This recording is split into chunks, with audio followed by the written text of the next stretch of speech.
One thing, I have to pick one thing I love about the portrait. No one told me this was gonna be this difficult.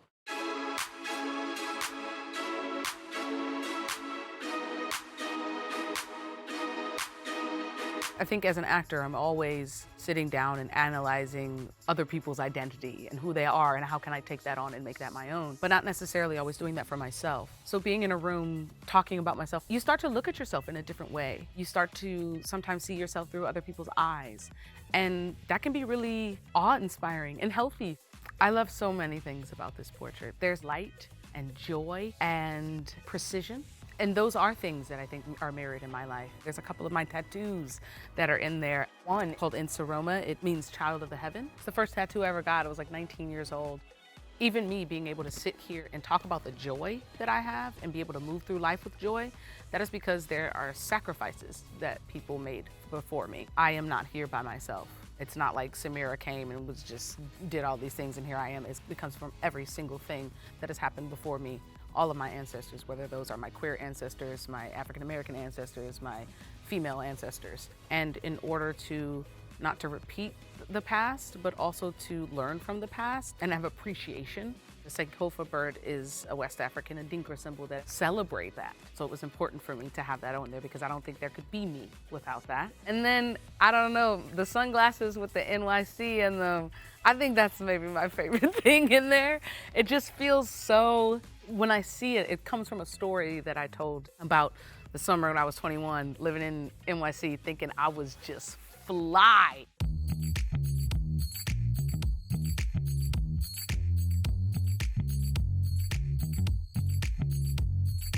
Just having those sessions and being able to talk about all of it was really eye-opening, inspiring, and I think has shaped how I think about myself. I walked out of those rooms feeling so positive and feeling like, all right, I'm doing okay. Everyone that I spoke to, everyone in the team has been so passionate, so caring, and that's been a real gift, and it's not something that you can expect or take for granted. There was a language of play, I felt like, on those calls.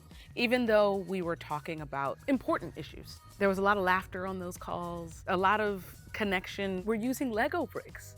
When I look at the Lego portrait, it does feel like I'm looking at me. I didn't know that it was gonna feel like that, but it really feels like I'm looking not just at my face, but at my essence.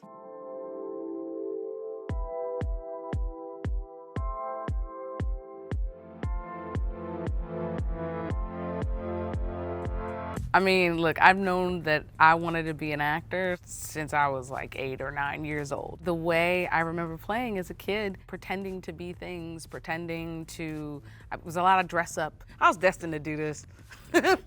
I think that my process has not differed that much from my process when I was 7.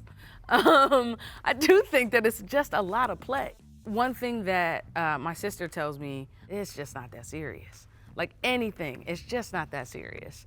And I think that that's how I walk into a place. It's like things could go wrong, but like if we're all like-minded, if we have our eye on like a certain goal that we're trying to accomplish and don't take ourselves too seriously and know how to talk and listen to each other.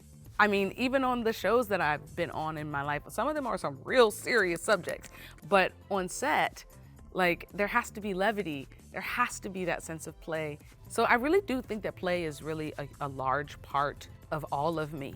I think that a lot of people from my generation, we got told no a lot to keep us safe or to keep them comfortable or whatever. I think that there's so many things that kids in their play can teach adults. Because of that, we should try to say yes to them as much as possible when it's okay. In my house, the way I'm trying to do that is when something seems silly, when something seems like it might be a big mess later, when something seems, whatever, all the reasons I can say no to it, I try to ask myself, what would it be like if I said yes? You know, if I wanted to like pour a bunch of water in some buckets and like put paint in them and I don't think that could happen in the house I grew up in, right? But for my kid, like if I'm fixing my mouth to say no to something, I need to stop and ask myself why. I think in order to be a successful collaborator, you do have to have that spirit of saying yes. My training as an actor, we're told to say yes and rather than no but.